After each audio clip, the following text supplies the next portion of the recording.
And so, all right, we will get started here.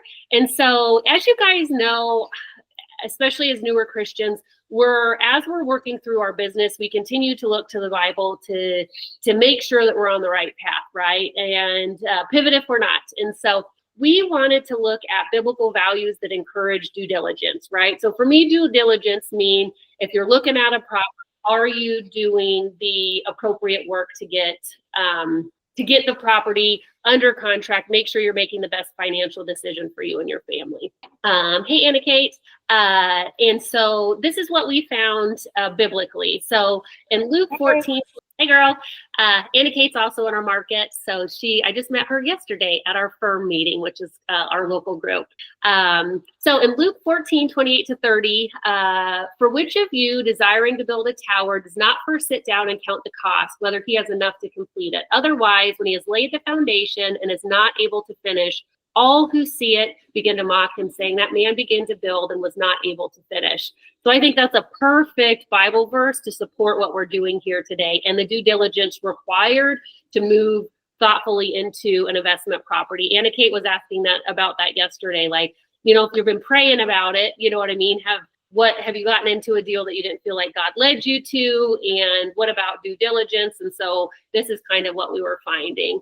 And then in Proverbs 21:5, the plans of the diligent lead surely to abundance, but everyone who is hasty comes only to poverty. And I do not believe God wants us in poverty. That was something else we talked about yesterday, right? I feel like God wants us in abundance. And the more abundance that we have, the more we're able to bless others, which I think is where the real blessing comes into play. And then Ecclesiastes 11:2, invest in 7 ventures, yes, and 8. You do not know what disaster may come upon the land.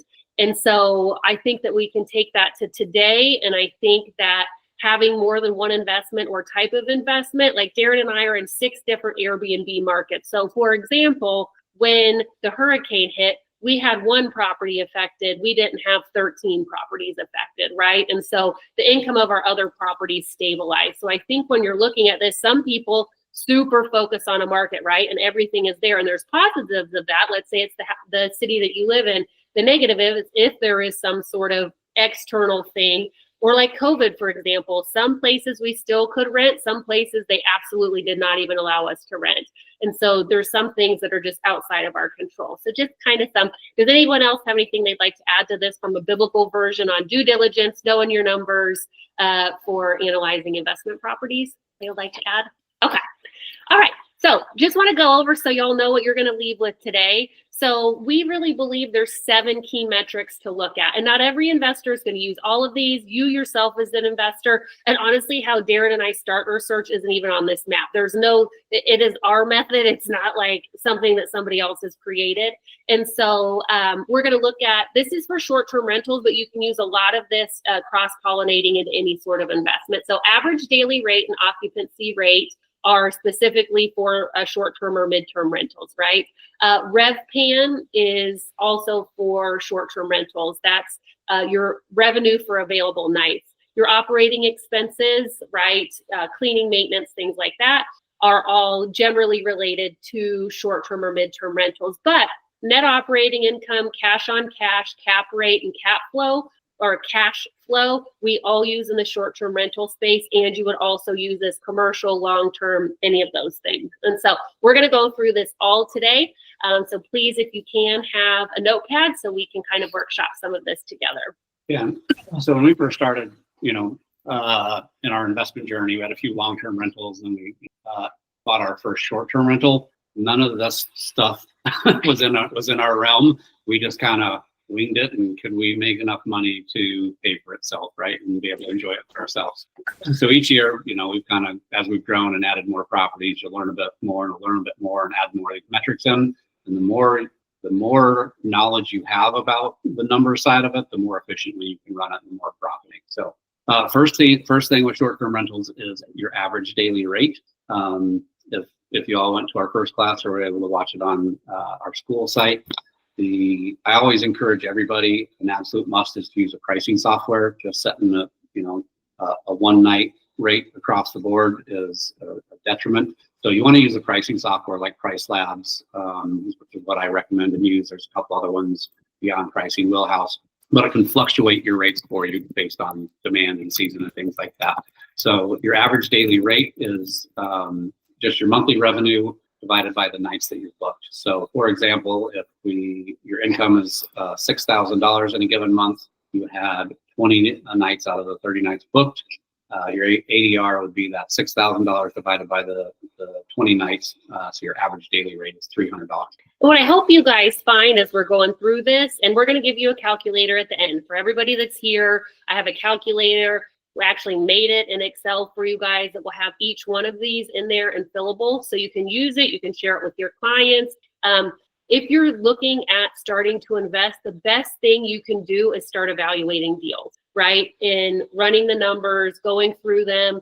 I mean, Darren and I evaluated hundreds of deals to get to the 4 we just bought, right? So we're running through a lot of this, and we're going to tell you how we start, because it kind of weeds out a bunch, and then you can go through and run them through these metrics. And the thing is, guys, really these are easy. I think most people think this is hard math. It's not. It's just math that you need to know how to run, right? So average daily rate, super easy. It's a good thing to look at if you're looking at one Airbnb to the next. The next thing that you want to look at is your occupancy rate. So the occupancy rate measures how many nights you have booked versus the available nights. So for example, you have 30 days in a month. If it was booked for 24 nights, you would take 24 nights divided by the 30 nights that it was available times 100 to get your percentage, or 80%. You can look at occupancy rate monthly. You can look at occupancy rate annually. An annual occupancy rate is going to be the better metric, because we have months that are 100% occupied, like our condo in Steamboat Springs, right? In the winter, it is rare if we literally have one night a month available. Now in what they call mud season, which is in between ski season and summer, when it is literally muddy, all the snow's melting, we have had, you'll see on our chart that we're going to share, we had a 0% occupancy that month. So we like to look at it annually. You can run it monthly. The same applies. You would do, instead of available days, so let's say it booked 200 days out of 365. You could use that 200 divided by 365 times 100. So you can use this either way. What is a good occupancy rate? So we wanted not only to give you guys the metrics, but we also wanted to give you guys target goals, because whether you're shopping for yourself or you're advising a client, having kind of targets, I think, is important. And now, like, we just structured a subject to deal, and I won't go too much into that. We're going to do a class on higher end deals, but because of the cheap money that we got and the lower down payment that we negotiated, our numbers for those property aren't as good, but we see opportunity there. We see how we can improve the property and add the income. So we were willing to take lower occupancy rates, lower cap rates, because we took over one at 2.75% money and one at 4.25% money. So that just buys you a lot of value. So the good occupancy rate, a good performing STR, is at 60 to 70%. If you go over 80, likely you're underpriced, because that means too many people are there. And this is a metric that hotels use, right? So they don't want to actually be over 80%. You think you want 100%, but you actually don't, right? You want 60 to 70%, and this would be an annual number. And then below 50% indicates your prices may be too high, because you're not bringing enough people through the door. The other thing that we've noticed on some of ours that are very seasonal, it's really hard for us to get to that 60, 70%. And actually, those are some that we're looking at selling and moving. So they're doing well, but not as well as we'd like them to. And there's something like a university or some reason that people want to be there, and there just aren't much in the market. I absolutely would roll the dice on that, right? Because it is actually doing great. Like, our cash on cash return for that puppy is, it might be one of our best. It might be one of our best, which is crazy, right? I'd say the caveat is that if your city doesn't have a lot, but there's a reason to be there, you can absolutely look. But most of the time, I'd say 80, 90%, we're buying something that has some data for us. But we are going to show you how to work through one that you don't have all the data on, but that is a actual Airbnb. So these are our properties here. We weeded out some of the newer stuff we bought just because I don't have a whole lot of historical data on it, which is really good for me to look at. So most of our places, like I said, when we first got in, I think I was underpricing and trying to go for occupancy, and I was 80, 90%. And if there's a night open, it's like I'm not making money. And I actually have a friend I ran into who's a GM for a hotel and kind of explained the whole, occupancy rate versus wear and tear and where you want to try to get, and like really opened my eyes to that. So I may err on the caution of aggressive on rates sometimes. But these are our places here. Our average occupancy rates. So obviously we're in a lot of different markets. Some of them are very seasonal. As you can see, the one at the bottom there, WC A35, it's Walton Creek. It's a condo in Steamboat Springs, Colorado. Our wintertime is gangbusters. Summertime is pretty decent. In those mud seasons like April, May, and then October, November are really pretty slow times in those markets. And I think looking at this data just to make this class was really an eye-opener for me, because I know I make a lot of money in the wintertime. I make pretty good money in the summertime. And I just kind of write off those mud seasons like, people aren't going there. I'm not really trying. But that's at a detriment to me, right? So if I were to drop those rates in those mud seasons, I know that's when people are doing maintenance on their condos. There's construction workers that come into town. There's other stuff going on. I don't just have to write those months off. So trying to lower those daily rates to get occupancy during those off seasons, there's no reason we should be at 48% on that guy. I should be able to get up, 55 to 60. But that's always the sweet spot that we're trying to shoot for, somewhere between 60 to 70%. The balance of, occupancy, wear and tear, and maximizing your revenue. One, too, if you guys look at this, we have Tall Pine, the purple, at 51% occupancy. We have that listed because it's just very, very seasonal. And I don't know how much more. And we don't have amenities that we can have. It is a 2-bedroom, 2-bath condo. There's no spot for a hot tub. We can't really do much more than we could probably put some money into the kitchen. And we're looking at potentially moving Valhalla, which is our Helen, Georgia one. And you'll see those ones outside of Steamboat. Because Steamboat, the nice thing is, even though the occupancy is low, it's still a good money maker for us. But those are the two that we're looking at moving. And it's because of the seasonality. So Helen, Georgia, what we found is it's just like we cannot do 3-night. Everything in ours is a 3-night minimum. We cannot do that in Helen, Georgia, because it's such a commuter weekend trip. It's a little like Germany mountain town around us. And so we are looking at moving those. And so it's just really good. Metrics are important, right? It allows you to make decisions. And this was the first year that we owned it. We bought it like in late 23, like October, November. So part of that was also a learning curve, right? I mean, I was trying to get a little aggressive on pricing and minimum nights, and then I think we can do a lot better on it this year. But sometimes your first year is a little bit of a learning curve, a new market. Excuse me. There's just some things that we needed to learn. I'm obviously January at 6% was a crusher, right? So I think we're more at like 35 or 40% this January. And Anna Kate, since you're here, this north is our Anderson one, and it's at 70%. So again, it's one of our higher performers. Now it's a little guy, so it doesn't make as much as some of our other properties, but the occupancy is really, really good. Okay. I know that area. That's good. Yeah, right by the university. It's literally 1 block over. Okay, RevPan. A lot of people don't talk about RevPan, guys. I mean, has anybody in here even heard RevPan? No, it's a different one, but I really like this one. So RevPan, what it does is it gauges the total revenue over all available nights, whether booked or not. And so this is a total performance of the property. So, because if you look at average daily rate, somebody might have a high ADR, right? They could pull a monthly ADR for December, and that's their high season, right? And they might be like, my ADR is $400 a night, but then they're so winter seasonal that they're not bringing in money in the other season. So this is going to give you a nightly rate for the entire month or the entire year, right? And so you can look at RevPan again. You can look annually or monthly, and it's just your total revenue, not including your taxes and fees, divided by your available nights. So if you gross 6,000, you had 30 nights available that month. That's $200 per night in RevPan. Okay. And so it's a very simple metric, but your ADR, again, is your actual booked nights, right? This is all nights available. So this just gives you a better idea of, you can say, okay, if we did this annually in this example, you could say $200 per night. I'm going to say it's available 365 nights a year. Let me do that math quick. So 200 times 365. If you used your RevPan that way, then you could say, okay, I'm going to estimate that this is going to bring in $73,000 this year.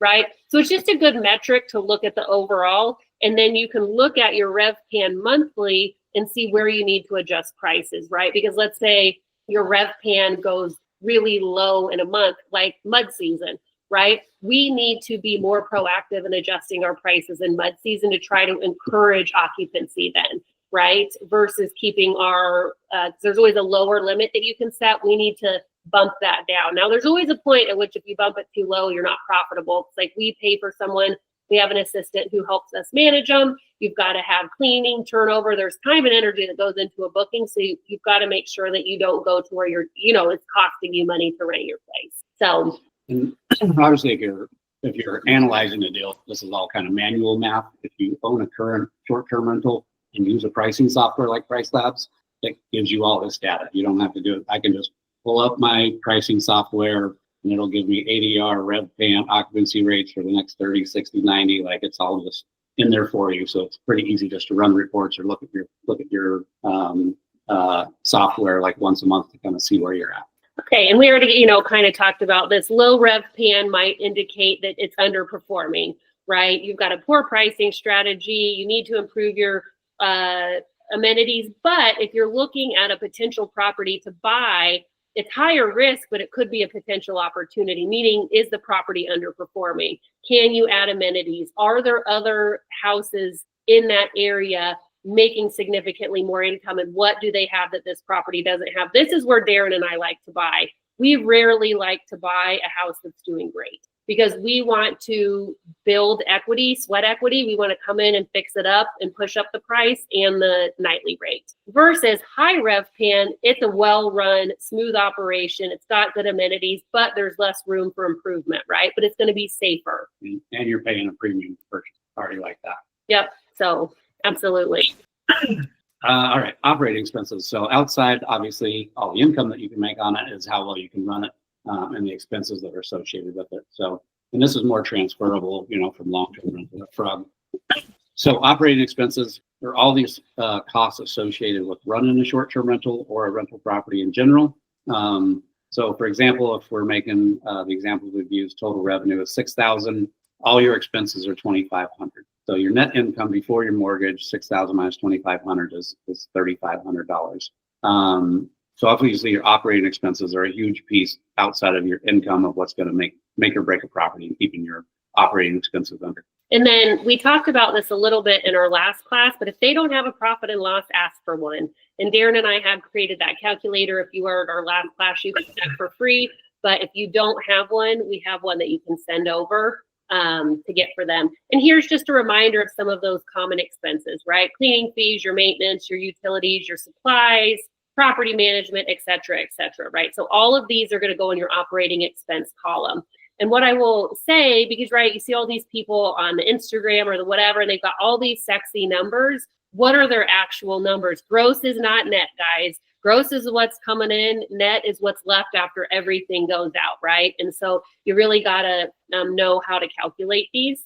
Okay, so questions on operating expenses. We're going to give you guys, when we go to our, when we're going to go through properties together, we have given you some estimates for 2-bedroom versus 3-bedroom versus 4-bedroom based on our numbers. So we are going to give you guys like estimates to work within, since if you don't own one yet, you don't have any idea on what these expenses could be, right? And if you don't have a profit and loss from somebody, we're going to guide you on how to do that without it. But if you are going to buy, you need a profit and loss, right? Do not use our generalities to buy. This is only to get and decide if it's in what I call your buy box. When you do all the math, is this in your buy box? Do you want to talk to the agent and get actual numbers for the property? Because guys, I'm going to tell you, do your buy box before you talk to agents, or you're going to waste so much time. Evaluate it on your own. Then when you get serious, talk to somebody. Okay, now we're going to talk about NOI, guys. This is important for any type of investment. The last couple that we've talked about are specific. I mean, there are some operating expenses to a long-term rental, but much, much smaller than a short-term rental. But your NOI, or your net operating income, you're going to use in any sort of investment strategy. And so the NOI is your profit after expenses, but before mortgage, guys. So this is super important to know. And this determines how much your property earns, right? Because some people are cash buyers and some people are leveraged buyers, right? So this NOI is just across the board. It's a number that any investor should know. And so it's your total revenue minus your operating expenses or your OPEX. So if you're talking, I think it's super important when you're talking to investors to know the lingo and be able to talk the lingo, right? You're going to hear OPEX over operating expenses, okay? And so you're going to hear NOI over net operating income. And so same example, right? 6,000 in revenue, 2,500 in operating expenses. Your NOI is 6,000 divided by 2,500, or sorry, subtract 2,500. So you've got 3,500 monthly in NOI. Then you're just going to multiply that times 12 to get your annual NOI. NOI is almost always going to be looked at as an annual, just because, you know, in long-term rentals, your math is going to be the same. In short-term rentals, your revenue is going to change month over month, right? And so you can use this and manipulate this however you need. If you're looking at it on a short-term rental space, you're going to have to do each month individually and then add them all up, because you're not going to have a 6,000 times 12 number, right? You're going to have 6,000 one month, 4,000 another, 5,000 another. So you're going to need to do the work and do the work for your clients, guys. I'm like, I got to figure out, we've got to figure out, I'm on a soapbox that realtors need to be educated in this. We are working with investor clients and we don't know this math and we don't know how to implement it. And we're not taking the time to do these numbers for our clients, right? Investor clients are the best clients to have, in my opinion. They generally follow numbers. They're not emotional. They generally have a few bucks. They're repeat clients if you take good care of them. Like if more agents would niche in investors, I think it would be so valuable for their business. And I don't even know how many realtors we talked to. I did not have one listing that had a P&L, not one of these hundreds of deals that Darren and I have been going through. So another class, I'm going to teach you how to do a great listing for if you're selling an investment property. And then just a caution, right? If your NOI is too low, the property may not be worth the investment, right? The numbers just may not make sense. Now, in the short-term space, there's way to improve it. In a commercial space, there's something called a BRRRR method, where you buy and you rehab and then you refinance out and improve the property value. So there's different ways to look at it. But NOI, most investors are going to know this, so you should know it too. And again, what's a good performance level? At 70% is an exceptional NOI. Anything above 15% is considered strong. Below 40% is generally considered a poor NOI. So just again, some really good metrics for you guys. And remember, I'll email the slide deck out. If you've signed up and you're on our email list, I will email this out so you guys have all of that. Okay. All right, then cap rate. And again, this is a pretty generic investor rate, which is used in all sorts of investment properties. And that's just your NOI divided by your property purchase price. So again, it's independent of a mortgage payment or anything else versus if you're a cash buyer, a finance buyer, it's all metric and basically just measures your return on it. So you purchase a home at $300,000, your NOI is $24,000. So you just take your NOI divided by the purchase price, so your cap rate is 8. And different investors are going to have, you know, a certain cap rate that they want, and it's going to be a little bit dependent on, is it a long-term rental, is it a short-term rental? Most markets have a specific cap rate that they're shooting for. You know, so a market in the South here might be different than a desirable cap rate in California. So this is going to be a number you're going to hear a lot from investors. So for example, in Colorado, where we moved from, you're lucky if you can get a 4% cap rate, right? Some people will only shop in 10% cap rates, but generally there can be more risk associated with a higher cap rate. So for example, a couple of the first properties that Darren and I bought in Kansas City had a really high cap rate, over 10, but they're just in a more volatile market, right? The tenants sometimes didn't take as good care of the houses. We had an air conditioner stolen, right? And so you have these good numbers, but then you have more turnover. Turnover costs money, things like that. So it is a metric, but it's not the only metric, but you are going to see this a lot. And the other thing to caution you guys is many people will advertise based on future possible rent, not actual rent. So never take what is advertised on the MLS as accurate. You need to get the numbers from the client, right? Because let's say it's under rented at $800 a month, but it could rent for $1,100 and they're pricing it based on $1,100. You shouldn't be buying based on futures, right? You should be buying on actuals because they haven't done the money, the investment to take the $800 rent and move it up to $1,100. So something just to be cautious about. Multifamily, they love to advertise based projected cap. That's a fictitious number at night. So for short-term rentals, a good cap rate. I would say 6 to 8% is an average that you're looking for, minimum in the short-term rental space. Obviously, there's more costs and expenses and things like that, management fees that run into the short-term rental. So we're in short-term rental, I would say an 8 to 10% is what you're for as a cap rate short-term rental. And so I already talked about that. A good cap rate can indicate things, but a higher cap rate can also mean more risk. So then we're going to look at cash flow. So I would say the two top things you're going to hear an investor talk about are cash flow and cap rate. Those are going to be really common in the space. Some people chase cash flow and that's their only goal. So cash flow is your total revenue minus your total expenses. So that is going to include your mortgage, right? And so your revenue is going to be things like your nightly rate. Your expenses are going to be your cleaning fees, things like that. Or sorry, your revenue is going to be your nightly rate, your cleaning fees, because they do pay you for that, but that's really pass-through money because the money comes into you, but it's going right out to your cleaning team. Sometimes you get additional fees for like pet fees or upsells if you allow early check-in, late check-out.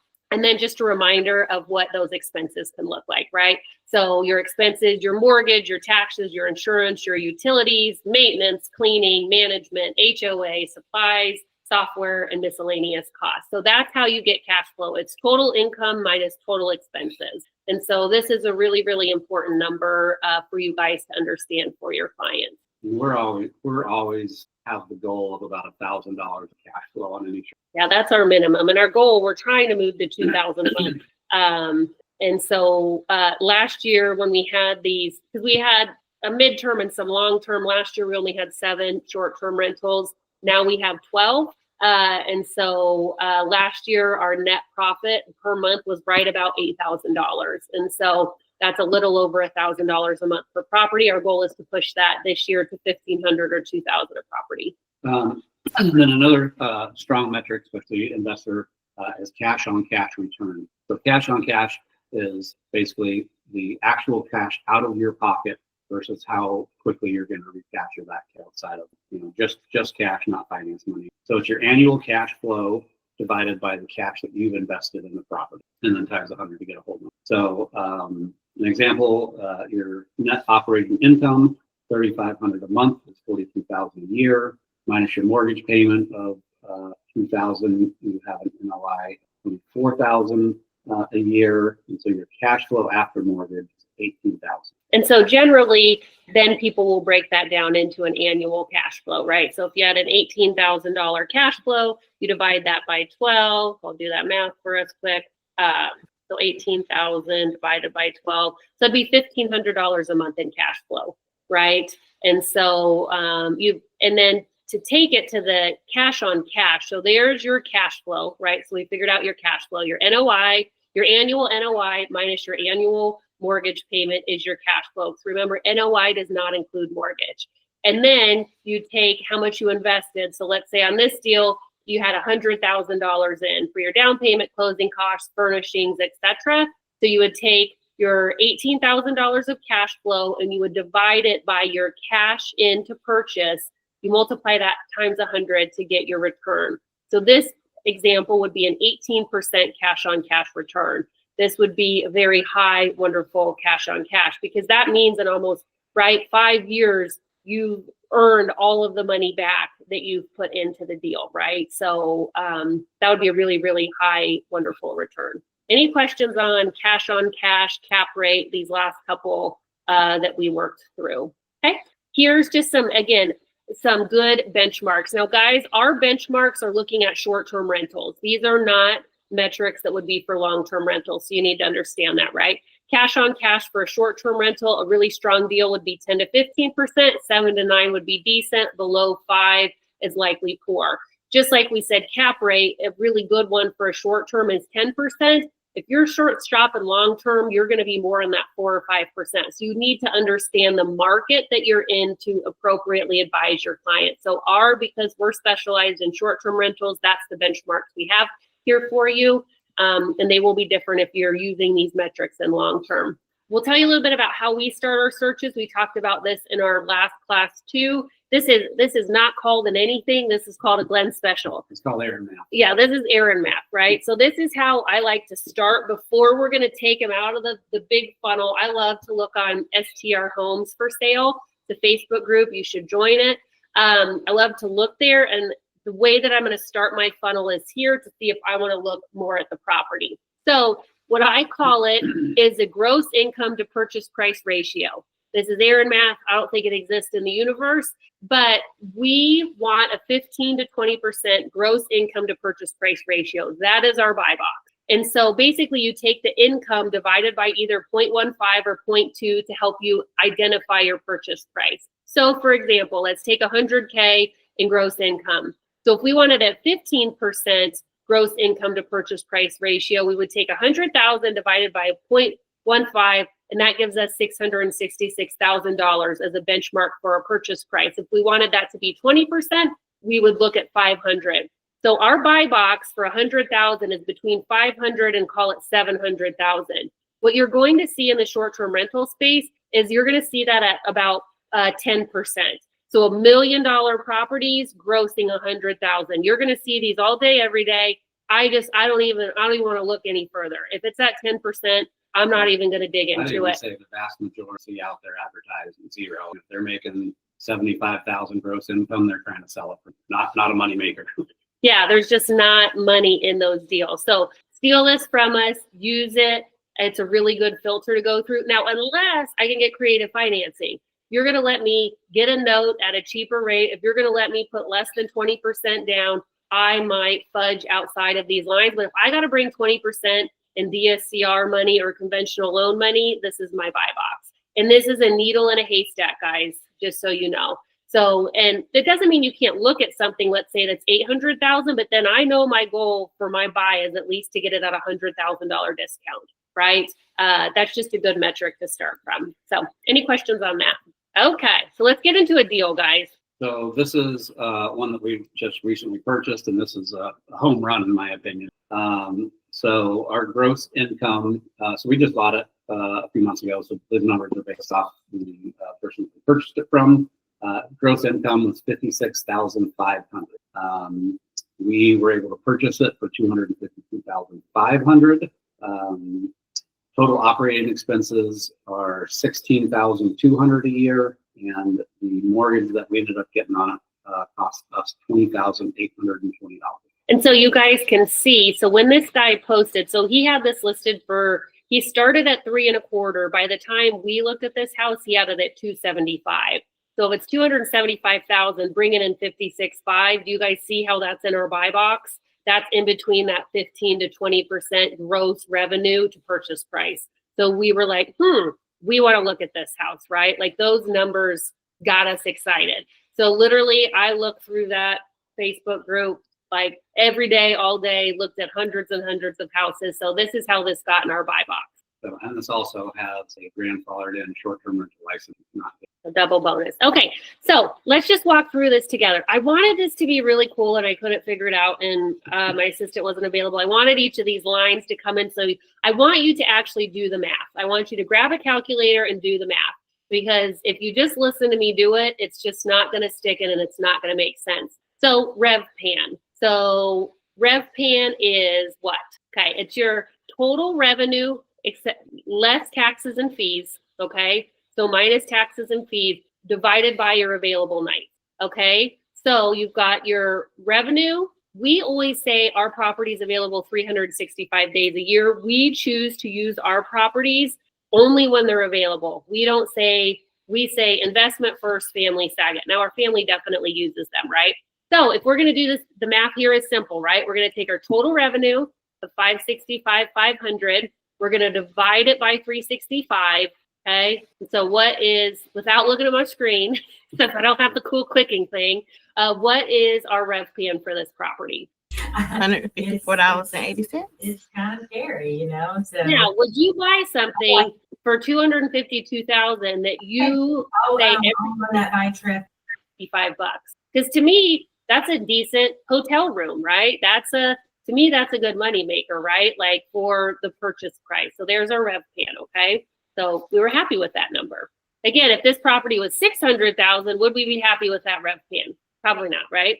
Okay, next. So the NOI for this property, NOI is your profit after expenses, but before your mortgage. So Universal Investor determines how much your property truly earns. So the NOI, the total revenue, which is the $56,500, the operating expenses, cleaning, utilities, internet, yard care, all those things together, $16,200. So our NOI for this property is $40,300. So any questions? Again, guys, all this math, I feel like people look at it, it's very simple math, but you just need to understand the formulas, right? And you need to understand that NOI is before mortgage. If you add mortgage in, you do not have NOI anymore, right? You have cash flow. It's universal, whether you're putting 20% down, 10% down, 50% down, or a cash buyer, it's all the same.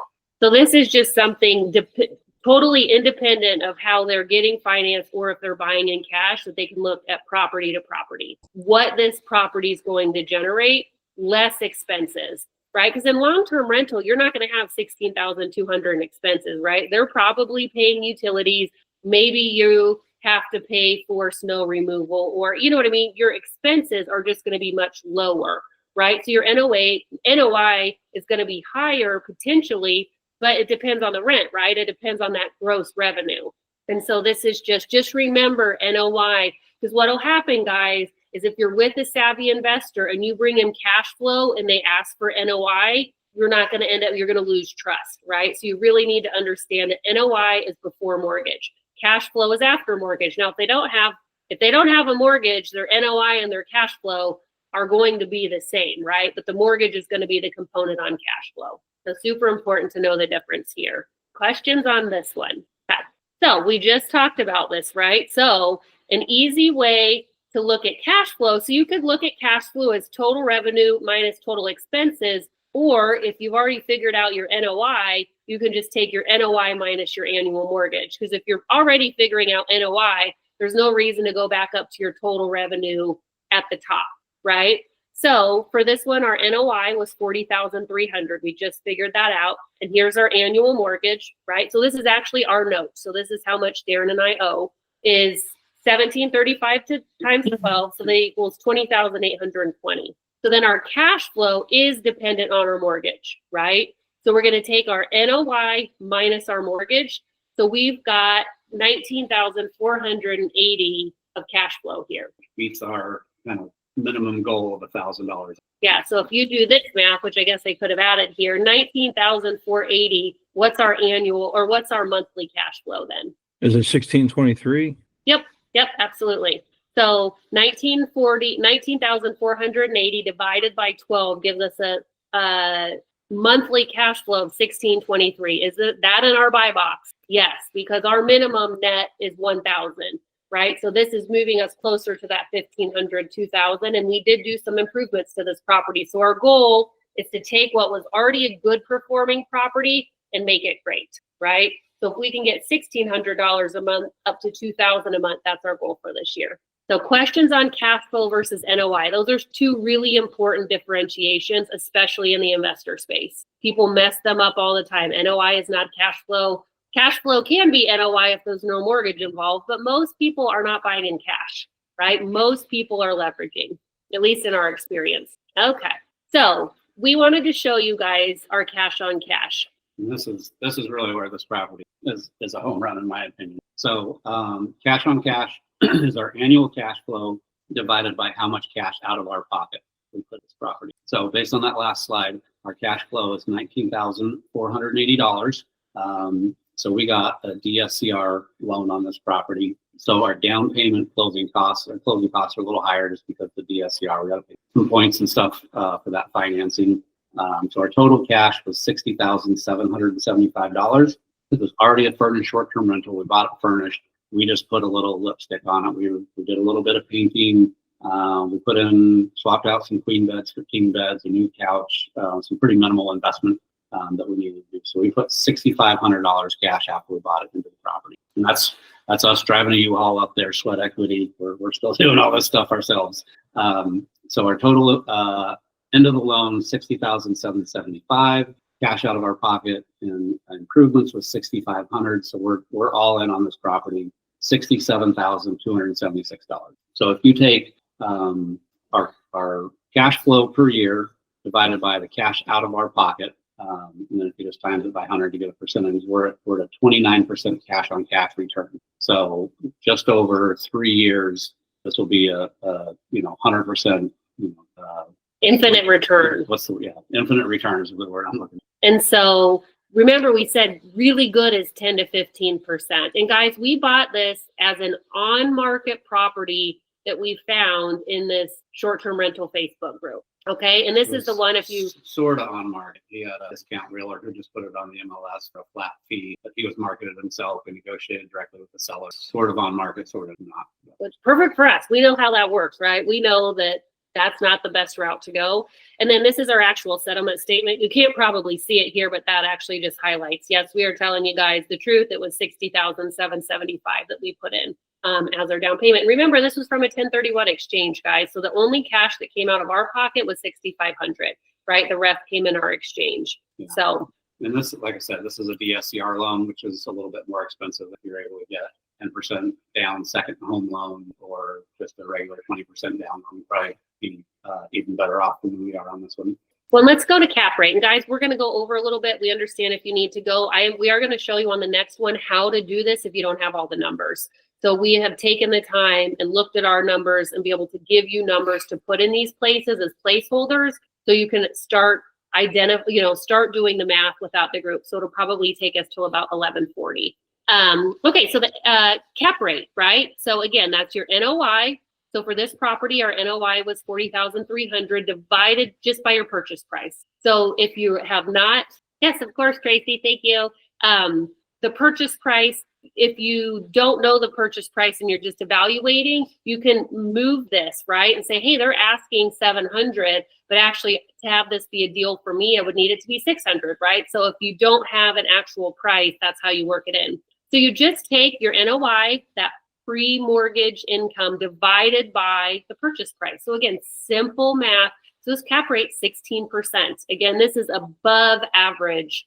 And it came furnished and it had a transferable license. His detriment was he started too high. He started at $325, right? And we got it for $252. So that's the perfect deal for us, right? On the market for too long. Now he really wants to exit. We get the offer that we want. And as realtors all know, using a discount broker is not your best bet. Okay, I want to take you through this because I think this is actually more valuable. So hopefully Tracy can watch this later. So this is an example I just put on that. I literally took the first house that was on short-term rental homes for sale on Facebook, and we're going to look at it together. Okay, so this is his listing. I'm going to be putting my home up for sale. Here's my links, my Instagram, my Airbnb, DM me for info. And you look here, here's some information about the property, but the only metrics we have looking at this, guys, are asking price, which does not equate to purchase price, and revenue, gross revenue. That's all that we have, okay? So when you look at this, then what are we missing? We're missing operating expenses. We don't know how much the mortgage is going to be, and how do we figure out our cash flow, right? So here you can see this is the exact listing. You will see tons of these.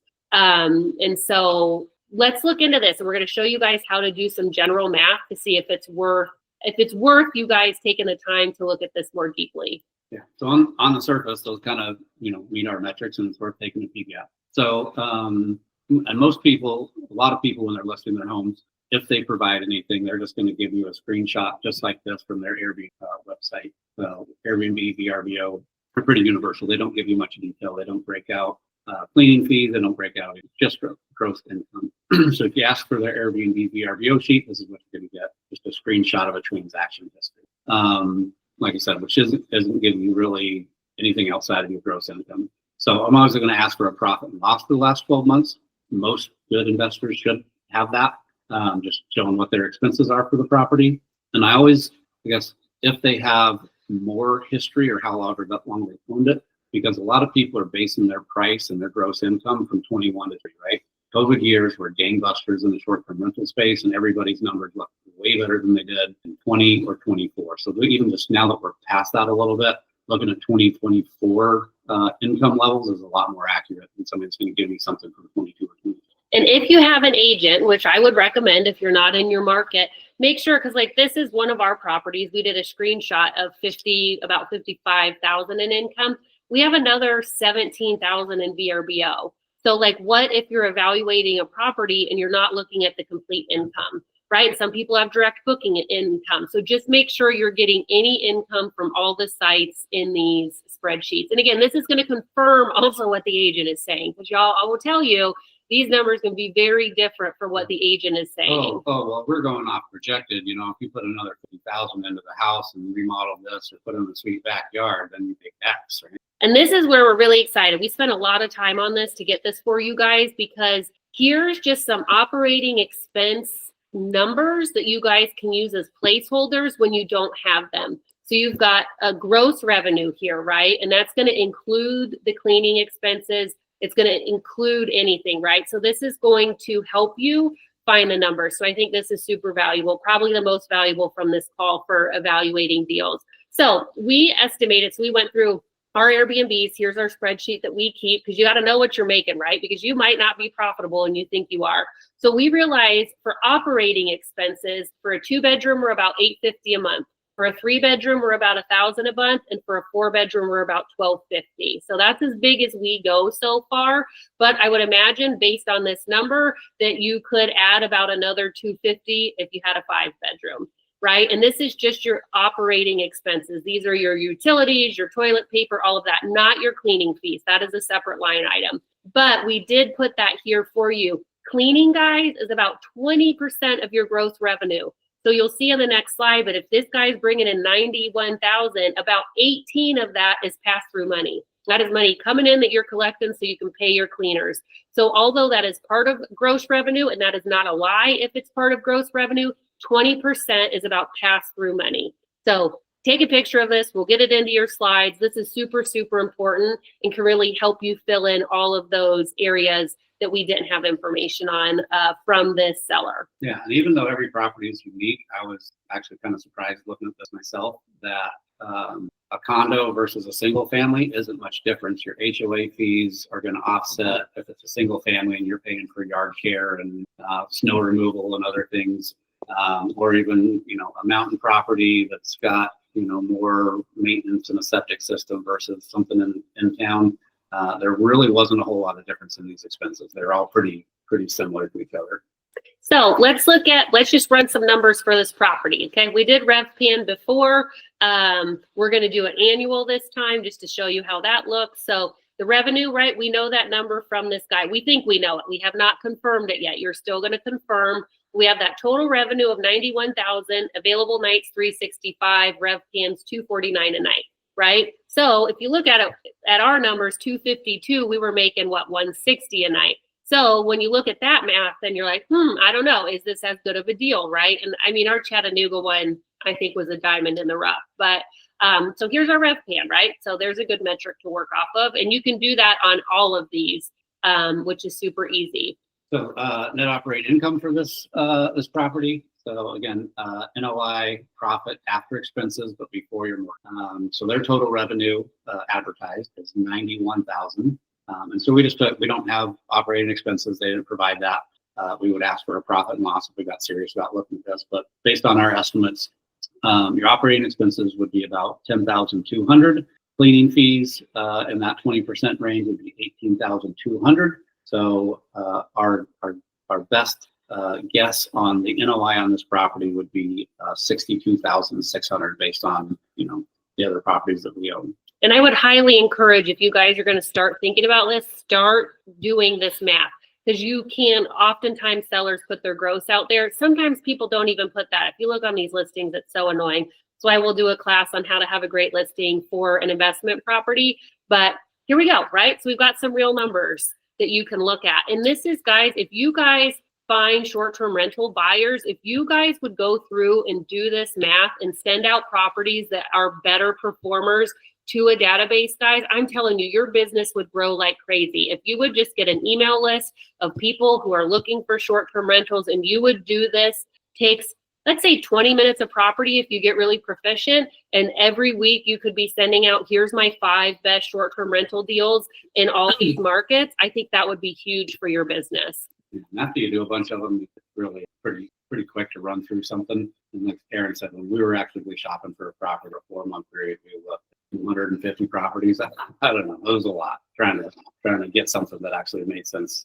Well, let's look, right? Because when you put in the cleaning fees here at that 20%, if you find the cash flow, right? Cash flow minus mortgage. So this is our favorite mortgage calculator. We like bankrate.com if you don't have a favorite mortgage calculator, because you can put in the zip code and it's going to help estimate the taxes for you. Because, right, every area is just so different in taxes. But again, this is Bankrate. We know here in South Carolina, our investment taxes are different than owner occupied. I don't know how in the weeds this gets, but it's going to get you in a better ballpark than just you guessing, right? So we just ran a mortgage calculator at 20% down and 8%, because right now 8% is about what you're getting investor money at.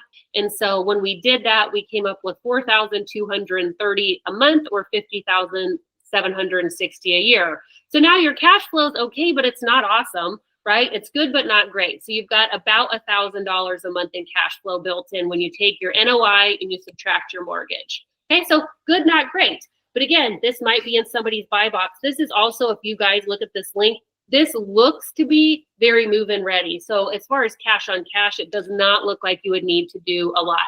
What I will tell you is pictures versus actual condition can be two very different things, right? So of course you take the pictures when everything's all new and pretty. So I always estimate some form of money coming in, and you'll see that here. Yeah, so cash on cash return for this property, annual cash flow divided by the cash that would be invested. So estimating a 20% down conventional loan, 125,000, 4% in closing costs. Like I said, that's probably a little over, but we're doing DSCR loans, so we have a little extra points that we typically pay up front. So which most investors are going to have. So all in on this property will be about 150,000. Like Aaron said, there's always a little bit of updating. Pictures always look better than when you show up to a house in person. There's always some stuff to do, or just swapping out some furniture, things like that. So let's say we're going to put 7,500 total into this property. So so all in, you're at 157,500, and the cash on cash for the property was just shy of 12,000. That would put this at a 7.5% cash on cash return. So okay, but not great by any means. Well, and I think you meant the 11,840 is the cash flow. So it's the cash flow divided by your cash invested. So again, guys, you're going to see a lot of these. You could buy 1,000 of these deals today in 1,000 different markets. This, cash on cash under 10%. We'll see next. The cap rate isn't super exciting. It's good, right? It's at 10%, right? Because you have your net operating income here. But because you're getting a bigger loan, your mortgage is higher, and you need to remember that too, right? Like we've got a baby mortgage on this 252. This mortgage is $4,300 a month. And so because mortgage isn't a piece of this, right, we have a 10% cap on cap. So again, or cap rate, see, even when we know what we're talking about, you can get them mixed up. So cap rate at 10%. So again, figure out your investors and their buy boxes. Are they looking for cash flow? Are they looking for cap rate? Are they looking in a specific market? And guys, find them properties and start sending into them in different markets. That's a great way to build referral partners. I know most of us on here, Quantella's at Real, Brian's at EXP. We can grow, right? We can grow our agent communities. And so what a great way to have these referral partners in these markets, and then negotiate a higher referral fee. Say, hey, I'm going to start sending properties out of your market to my database. I'd like 35%, right? Or whatever it is.